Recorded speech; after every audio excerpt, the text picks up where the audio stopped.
Hey guys, everything you're about to see was shot on the Xiaomi Mi A3 using the regular lens at 1080p 60 frames per second, apart from the stuff using the front facing camera that's in 30 frames per second.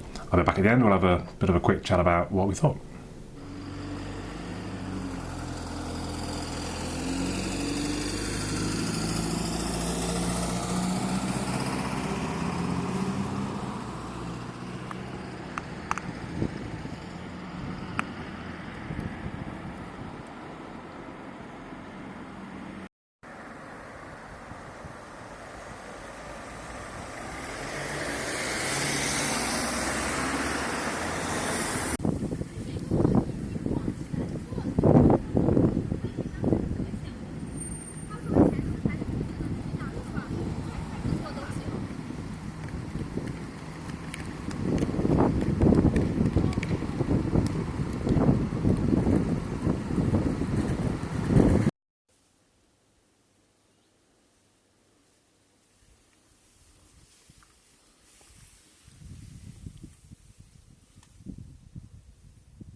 So I guess I'm a little torn because on the one hand, it's a £180 device. You're not going to expect amazing results. On the other hand, it's not great. The colours seemed inconsistent. The one shot where I'm panning across the garden, the grass changed from quite a faded green through a realistic green to an oversaturated green, all in the one shot. A little bit weird. The focus bounce was probably the most annoying thing, how you would just see it bouncing in and out of focus. Maybe they can fix that with a software update, though it is quite a new phone. Xiaomi are reasonably good with updates, so they could probably get that fixed.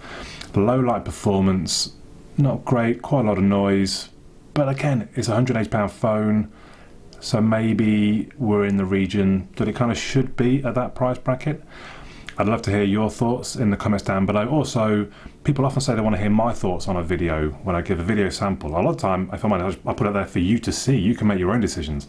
But some people say they want to hear my thoughts, so let me know this new format where I just kind of intro it and then I summarise it at the end. Let me know if you prefer that, or no, Andy, just show us the video, that's fine. Let me know in the comments down below. But for now, my name's Andy. I'll catch you all again soon. Well done for making it all the way to the end of the video. Please do give it a thumbs up and leave a comment as well. I promise I'll read every single comment on all of my videos, so do leave a comment too. If you haven't already, subscribe, click that bell icon to make sure you're notified anytime I upload something new. Perhaps most importantly, just share my videos, be it social media, be it forums, just put them on live for people to watch. If you want to go that one step further, there are links in the video description to my Patreon and also buy me a coffee. Just a few extra pound a month would help me make more videos. Also, of course, don't forget to check out the other videos on my channel. I'll see you all in the next one.